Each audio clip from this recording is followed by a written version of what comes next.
Hello friends, इस video में हम लोग देखने वाले हैं हिंदी व्याकरण के बारे में। तो हिंदी व्याकरण में हम लोग देखेंगे कि कौन कौन सा इम्पोर्टेंट टॉपिक है जिसे पढ़कर हम टीजीटी और पीजीटी के अलावा और भी एग्ज़ाम को निकाल सकते हैं। जैसे कि यहाँ पे यूपीपीएससी में पीजीटी और टीजीटी में पूछा जाता है, एचटीईटी, एसटीईटी या सीटेट में हिंदी व्याकरण पूछ लिए जाते हैं। यहाँ तक कि आरओ लेवल का एग्ज़ाम या फिर एआरओ लेवल का एग्ज़ाम जितने भी हैं या अदर एग्ज़ामिनेशन जो पीसीएस लेवल के हैं जिसमें हिंदी व्याकरण पूछे जाते हैं, उसमें आप इस टॉपिक को अगर पढ़ लेते हैं तो आपका एग्ज़ाम आसानी से निकलने का संभावना है। जैसे कि यहाँ पे हम बता रहे हैं हम आपको कि हिंदी व्याकरण में शब्द भेद से या उपसर्ग से और समास से, संधि से और विलोम शब्द और पर्यायवाची शब्द और अनेक शब्दों के लिए एक शब्द और मुहावरा, ये सारे ऐसे टॉपिक हैं जो हर एक एग्ज़ाम में आपको पूछ लिए जाते हैं। यहाँ से सबसे ज़्यादा क्वेश्चन देखने को मिलता है। तो हम लोग इसमें देखेंगे कि शब्द भेद में तत्सम और तद्भव और देशज और विदेशज से किस तरह से क्वेश्चन आते हैं, और यह तत्सम तद्भव किसे कहते हैं, देशज विदेशज किसे कहते हैं, और रूढ़, यौगिक और योग रूढ़, ये सब क्या हैं। तो इसके बारे में इसी वीडियो में हम लोग देखेंगे। लेकिन यहाँ पे हम आपको बता दें कि आप अगर कोई भी एग्ज़ाम का प्रिपरेशन कर रहे हैं जिसमें हिंदी व्याकरण पूछा जा रहा है तो इस टॉपिक के बारे में बढ़िया से दम पढ़ लें ताकि आपको कोई परेशानी ना हो एग्ज़ाम में। तो आइए हम लोग स्टार्ट करते हैं शब्द भेद से। इसमें हम लोग शब्द भेद आज डील करेंगे। अगले वीडियो में हम कोशिश करेंगे उपसर्ग के बारे में, समास के बारे में बताने का। तो आइए हम लोग देखते हैं। यहाँ पर शब्द का भेद देखें तो इसे दो वर्ग में बांटा गया है, एक सार्थक शब्द और एक निरर्थक शब्द। सार्थक शब्द में रचना के आधार पर बांटा गया है, उत्पत्ति के आधार पर बांटा गया है और अर्थ के आधार पर बांटा गया है, जिसमें हमारा ये तीनों ही इम्पोर्टेंट है। जिसमें सबसे ज़्यादा जो क्वेश्चन पूछता है वो तत्सम और तद्भव से रिलेटेड पूछता है हर एक एग्जाम में। लेकिन हम लोग और को भी देखते चलना है। जैसे रचना के आधार पर देखें तो रूढ़, यौगिक और योग रूढ़ होता है। इसे हम लोग आगे डेफिनेशन से भी देखेंगे कि रूढ़ क्या होता है, यौगिक क्या होता है, योग रूढ़ क्या होता है। उसके बाद उत्पत्ति के आधार पर तत्सम और तद्भव, विदेशज और संकर शब्द होते हैं। ठीक है। अर्थ के आधार पर देखें तो एकार्थिक, अनेकार्थी, पर्यायवाची और विपरीतार्थक, मतलब विलोम शब्द, विलोम, इसे बांटा गया है। जो हम एग्ज़ाम के दृष्टि से देखें तो बहुत ही ज़्यादा इम्पोर्टेंट हमारा विलोम शब्द हो जाता है और पर्यायवाची शब्द और अनेकार्थी शब्द। अगर आप अनेकार्थी जान लेते हैं तो एकार्थी भी आराम से आप बना सकते हैं। यहाँ पे सार्थक शब्द में ही देखें तो सार्थक शब्द को यौगिक शब्द के आधार पर उपसर्ग, प्रत्यय और समास को बांटा गया है। यहाँ उपसर्ग और प्रत्यय से भी शब्द बनाए जाते हैं, लेकिन हमारा तीन इम्पोर्टेंट है, एक उपसर्ग, एक प्रत्यय और एक समास। ये तीनों हमारे एग्ज़ाम में ज़रूर पूछा जाता है, हमेशा आते ही आते हैं एग्ज़ाम में क्वेश्चन इससे रिलेटेड, जो हम आपको आगे आने वाले वीडियो में हम इसके बारे में वीडियो बना देंगे। उसके बाद सार्थक शब्द यहाँ से हमारा हो गया, जिसमें सबसे इम्पोर्टेंट हम देखें तो हमारा तत्सम हो गया, तद्भव हो गया और रूढ़ और योग रूढ़। यौगिक भी यहाँ से पूछ लिए जाते हैं। यौगिक में हम देखें कि उपसर्ग और प्रत्यय और समास। ठीक है, ये तीन यहाँ से और दो यहाँ से इम्पोर्टेंट। ओके, उसके बाद अर्थ के आधार पर हम लोग देख लिए हैं कि पर्यायवाची शब्द को हम लोग को देख लेना है और विपरीतार्थक शब्द को देख लेना है। यहाँ पर एक बात और बता दें कि आप लोग को जो एग्ज़ाम होने वाला है अभी यूपीपीएससी है ना, यूपीपीएससी टेक्निकल एजुकेशन, इसमें हमारा हिंदी जो है सो 25 नंबर का है, 25 क्वेश्चन का है। तो यहाँ पे हम लोग का जो अगर हम लोग इस टॉपिक को सारे पढ़ लेते हैं तो हमारा आराम से 18 to 20 क्वेश्चन बन जाएंगे। तो आप ऐसे ध्यान से इस वीडियो को देखें और कोशिश करें कि ये सारे को कंप्लीट करें खुद से भी। अगर इस वीडियो से अगर ना हो पाए तो आप खुद से भी कोशिश करें कि आप ये सारे जितने भी टॉपिक हैं हमें यहाँ पे दिखाए हैं, जो टॉपिक आप इसको पढ़ लें। उसके बाद शब्द के भेद में दूसरा आता है निरर्थक शब्द। निरर्थक शब्द में हम लोग मेनली कारक को पढ़ते हैं। तो विकारी में हम लोग को संज्ञा, सर्वनाम, विशेषण, क्रिया विशेष, क्रिया, ये 4 पढ़ना है। और अविकारी शब्द में क्रिया विशेषण, संबोधन, समुच्चय बोधक और विस्मयादि बोधक, इतना पढ़ना है। कारक में आता है कर्ता ने कर्म को करण से संप्रदान के लिए, ये सब है ना, इसको आप देख लीजिए। और संज्ञा में संज्ञा का भेद देख लीजिए, सर्वनाम का भेद देख लीजिए, विशेषण और क्रिया के बारे में देख लीजिए। और ये सब ज़्यादा इम्पोर्टेंट नहीं है। तो यहाँ पे हम लोग आगे देखेंगे कि तत्सम और तद्भव क्या है। तो चलिए हम लोग तत्सम और तद्भव को इस वीडियो में डिस्कस करते हैं। यहाँ तक आप लोग आशा करते हैं कि यहाँ तक आप लोग समझ गए होंगे। हम आशा करते हैं कि आप लोग को अच्छा से समझ में आ गया होगा। ठीक है, तो आगे बढ़ते हैं और हम लोग शब्द के बारे में पढ़ते हैं।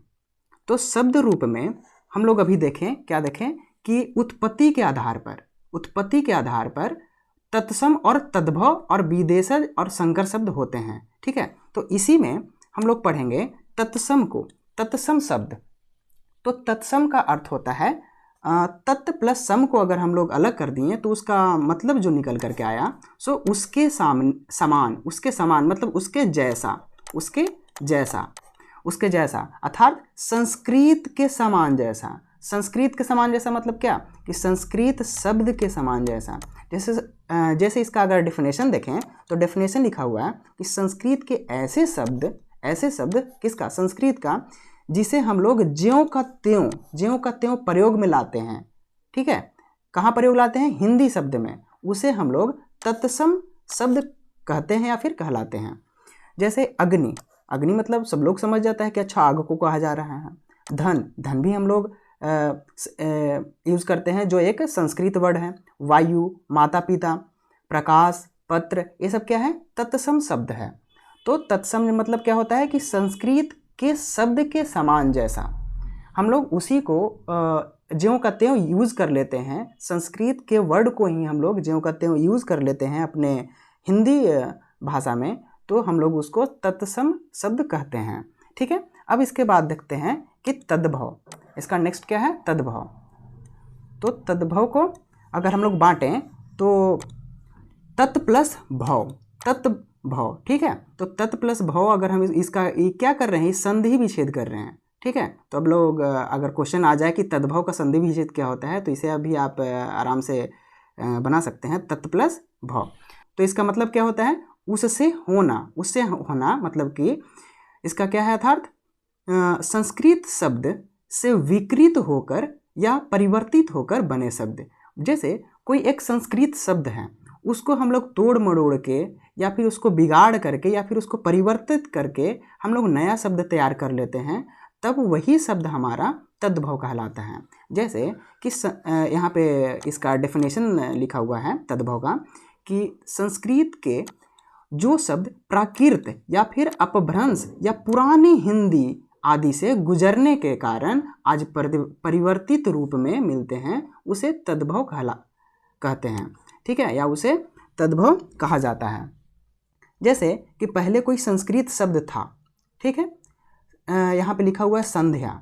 ठीक है, और उसको प्राकृत में जैसे कि बहुत सारा भाषा आया और उसमें चेंजिंग होते होते उसको फिर क्या किया गया, उसको सांझ बोला गया, फिर सांझ को संझा बोला गया, और फिर हिंदी में इसको क्या बोलते हैं, सांझ भी बोलते हैं। ठीक है, उसके बाद हस्त है, हस्त संस्कृत में यूज़ करते हैं हाथ को। ठीक है, लेकिन प्राकृत में बहुत सारा चेंजिंग हुआ, हम लोग उसको बोलते बोलते कुछ और बोलने लगे और उसको हत्य नाम बोलें, हस्त को ही क्या चेंज कर दिए, हत्य में। उसके बाद हिंदी में हम लोग इसको क्या चेंज कर दिए, हाथ। उसी तरह से उज्ज्वल को प्राकृत में हम लोग चेंज करके और उज्जवल उसको किए, उसके बाद हिंदी में उसको उजला इसको लिख दिए। तो ऐसे चेंजिंग होता रहा है और समय जैसे जैसे गुजरता है तो नया नया वर्ड भी बनते रहते हैं।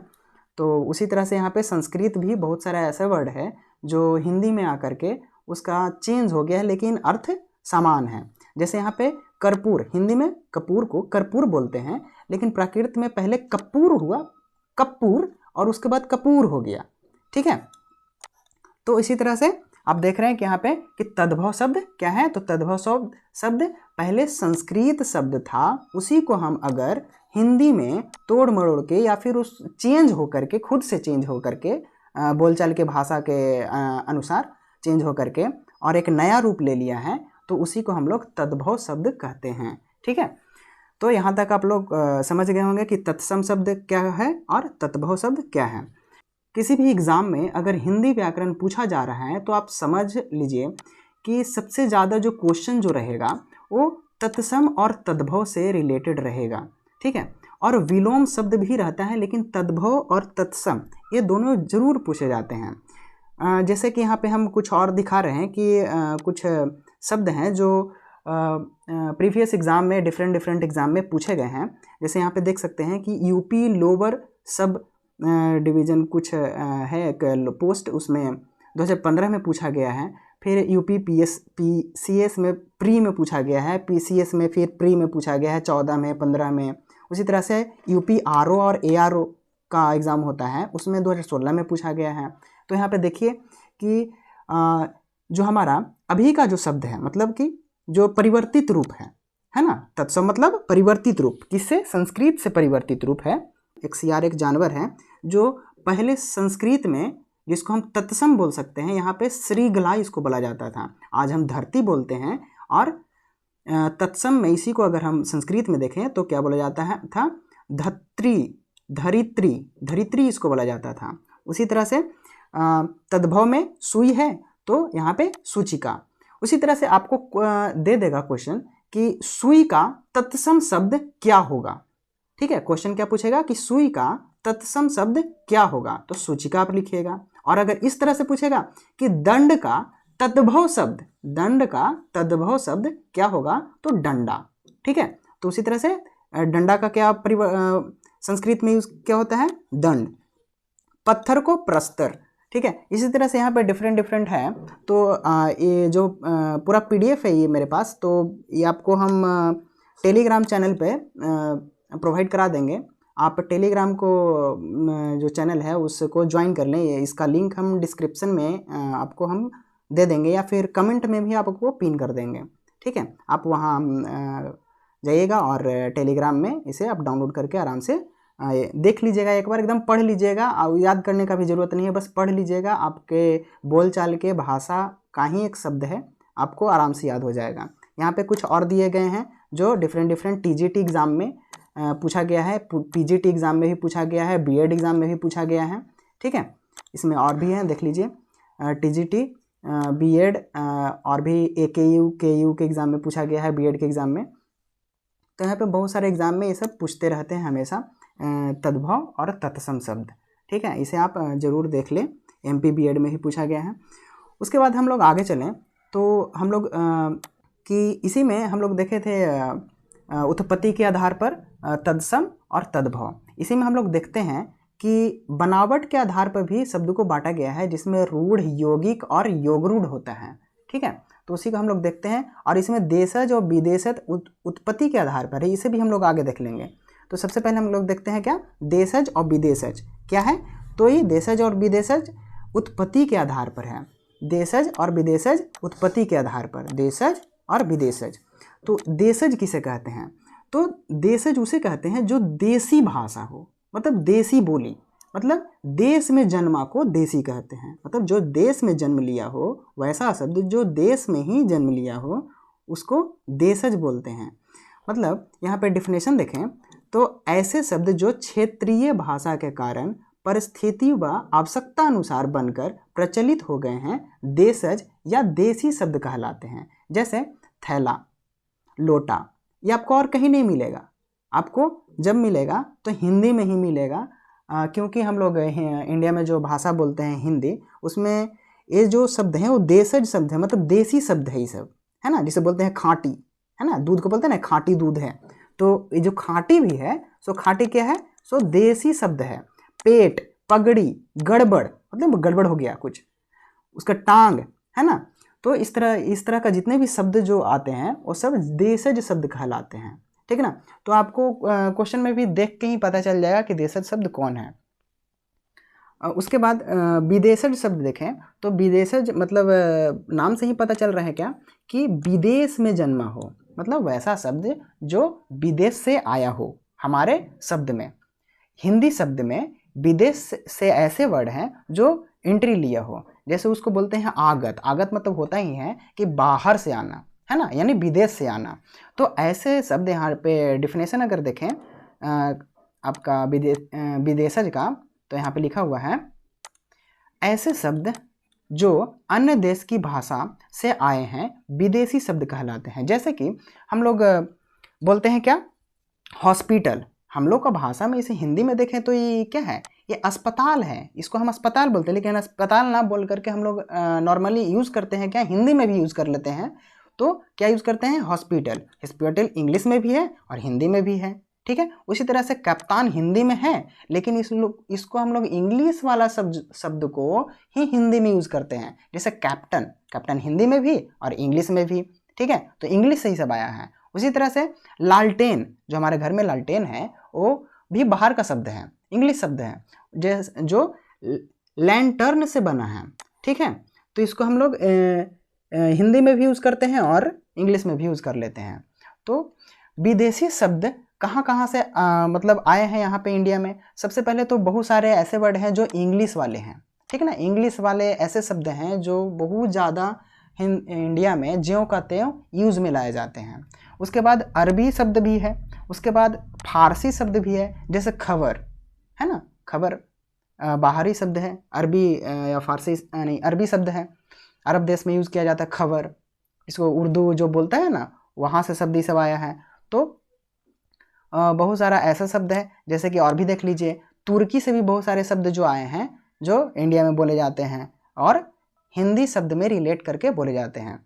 ये सारे जगह हैं जहाँ से हमारा शब्द जो है सो मिल गया है हिंदी भाषा में, और उसको हम लोग ज्यों का त्यों यूज़ कर लेते हैं। यानी विदेशी शब्द है, लेकिन हम लोग उसको हिंदी में इंक्लूड करके यूज़ करते हैं, ठीक है।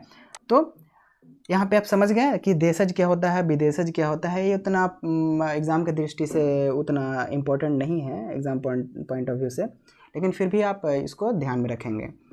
तो आगे देखते हैं, आगे हम लोग देखेंगे क्या, बनावट के दृष्टि से। बनावट के दृष्टि से क्या क्या किया गया है कि रूढ़ शब्द बनाया गया है, कुछ यौगिक शब्द बनाया गया है और कुछ योग रूढ़ शब्द बनाया गया है ना। तो रूढ़ शब्द, यौगिक और योग रूढ़, ये तीनों को हम लोग देख लेते हैं। तो यहाँ पे है सबसे पहला रूढ़। तो रूढ़ किसको कहते हैं, रूढ़ शब्द किसको कहेंगे, जिन शब्दों के सार्थक खंड न हो सके और अन्य शब्दों के मेल से न बने, उन्हें रूढ़ शब्द कहते हैं। मतलब इसका कहने का मतलब ये हुआ कि वैसा शब्द जो एक शब्द तो है, लेकिन अगर हम उसे तोड़ें तो तोड़ने के बाद उसका एक अलग अलग शब्द निकले, लेकिन उस शब्द का कोई अर्थ ना निकले, ठीक है। मतलब यहाँ पे जो दीन है शब्द, दीन शब्द है, तो दीन को अगर हम संधि विच्छेद करेंगे तो दी और न, तो यहाँ पे हम लोग दी और न तो कर दिए, लेकिन संधि विच्छेद भी हम लोग कब करते हैं, हम लोग संधि विच्छेद में भी जानते हैं कि संधि विच्छेद हम लोग तभी करते हैं कि जब हम उसको तोड़ें, अलग अलग जब तोड़ रहे हो तो दोनों का एक अर्थ निकलना चाहिए, एक सार्थक अर्थ निकलना चाहिए। वही यहाँ पे नहीं हो रहा है। यहाँ पे दी का मतलब क्या है, तो कुछ नहीं, ना के मतलब कुछ नहीं, तो दोनों का कुछ अर्थ ही नहीं निकल रहा है, अर्थहीन है। यानी यहाँ पे कह रहा है कि जो शब्द है उसको सार्थक खंड ना मिले, सार्थक खंड ना हो सके, ठीक है। यानी उस दोनों को तोड़ दें तो हम लोग सार्थक अर्थ निकाल ही ना सके।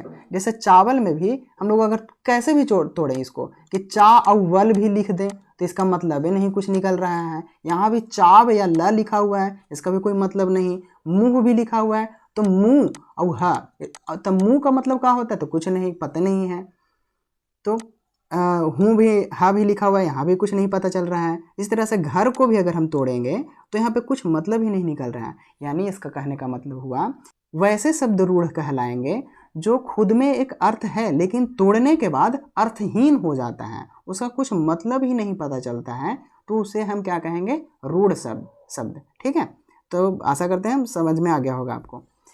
उसके बाद है कि यौगिक शब्द। यौगिक शब्द क्या है?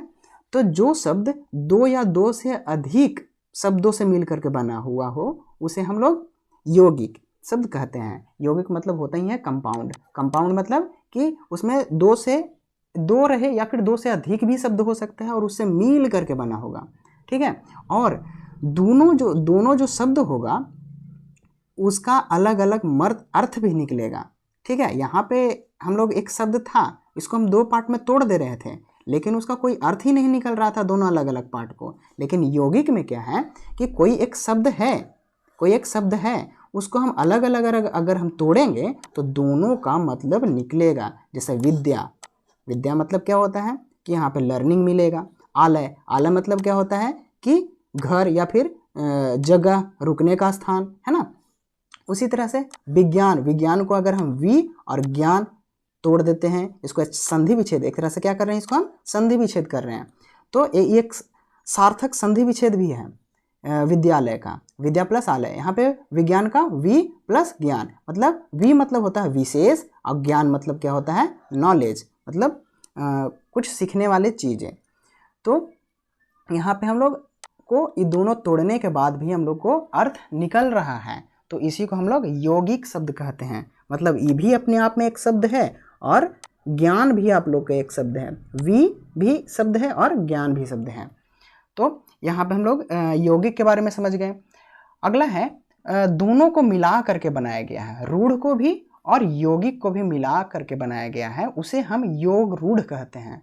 यहाँ पे योग रूढ़ का डेफिनेशन देखें तो योग रूढ़ में लिखा हुआ है कि वे शब्द जो यौगिक तो होते हैं, मतलब यौगिक हैं, पहले से हैं, परंतु जिनका अर्थ रूढ़ मतलब विशेष अर्थ हो जाता है उसे योग रूढ़ कहलाता है, ठीक है। जैसे कि कोई एक शब्द है, उसे हम तोड़े, जैसे कि यहाँ पे पीताम्बर लिखा हुआ है, ठीक है, इसे हम संधि विच्छेद किए तो पीला और वस्त्र अलग अलग हो गया, ठीक है, अलग अलग हो गया। तो इसका मतलब क्या हो रहा है कि जिसका वस्त्र है पीला, ठीक है, यानी एक और चीज को ही दर्शा रहा है। ये पीताम्बर किसी और को बोला जाता है, एक खास व्यक्ति को बोला जाता है। किसको बोला जाता है?